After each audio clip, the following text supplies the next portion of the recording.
ስለኔ እስከ ሞት የታመነ ማን ነው? አንቲፓስ ማን ነው? ቅዱስ አንቲፓስ።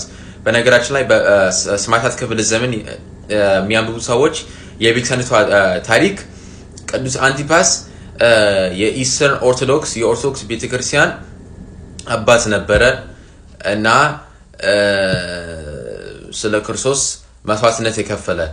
እንግዲህ ኦርቶዶክስ አባቶች በወንጌል ውስጥ የለም፣ ኦርቶዶክስ መጽሐፍ ቅዱሳዊ አይደለም፣ ቤተክርስቲያኒቷ ለወንጌል እንቅፋት ናት ምናምን የሚሉ ሰዎች፣ ተረት የሚያወሩ ሰዎች ውሸታችሁ እገልጣለሁ። እንግዲህ ሁሉ ጊዜ ውሸት እገልጣለሁ፣ ምንም ችግር የለብኝም። ስድብ ቢጽፉ ደግሞ የራሳችሁን ጉዳይ ነው፣ እግዚአብሔር እንድሰራችሁ ነው የሚከፍላችሁ።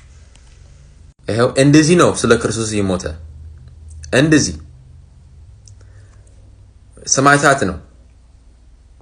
እንደዚህ በዚህ ውስጥ ያስቀምጡት ነው አካሉ ተቃጥሎ ስለ ክርስቶስ የሞተ። ሁለተኛ በጣም ወደው ትልቅ አባት ቅዱስ አግናቲዮስ በአንቲዮክ ላይ እንግዲህ ሐዋርያት በአንቲዮክ ላይ እንደነበሩ ቤተክርስቲያን እንደተከሉ ወንጌል እንዳስተምሩ መጽሐፍ ውስጥ በሐዋርያት ሥራ ይናገራል። ቅዱስ አግናጢዮስ የሐዋርያው ዮሐንስ ደቀ መዝሙር ነበረ።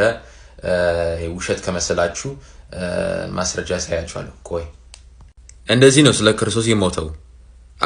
አንበሳዎች በሉት፣ ሮም ውስጥ ማለት ነው። በሰማዕታት ክፍለ ዘመን መስዋዕትነት የከፈለ አባት ነው።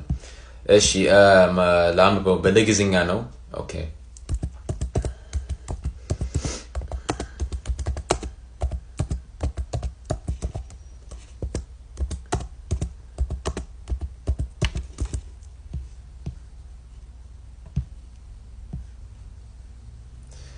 Okay, John the Apostle. Nothing is known of Ignatius' life apart from the words of his letters and his later traditions. It is said Ignatius converted to Christianity at a young age. Tradition identify him and his friend Polycarp as disciples of John the Apostle. እሺ በጽሁፈትና በትውፊቱ የታወቀ አባት ነውና በትንሽ እድሜው ወደ ክርስትና የመጣ እና እሱና ፖሊካርፕ የሐዋርያው ዮሐንስ ደቀ መዝሙር ነበሩ ብሎ ይናገራል። በማስረጃ ነው የማወራው እና ቀስ በቀስ እያልኩኝ የኦርቶዶክስ አባቶች ወይ የኦርቶዶክስን ካህናት በመጽሐፍ ላይ እንዳሉ በደንብ ማሳየት ጀምራለሁ።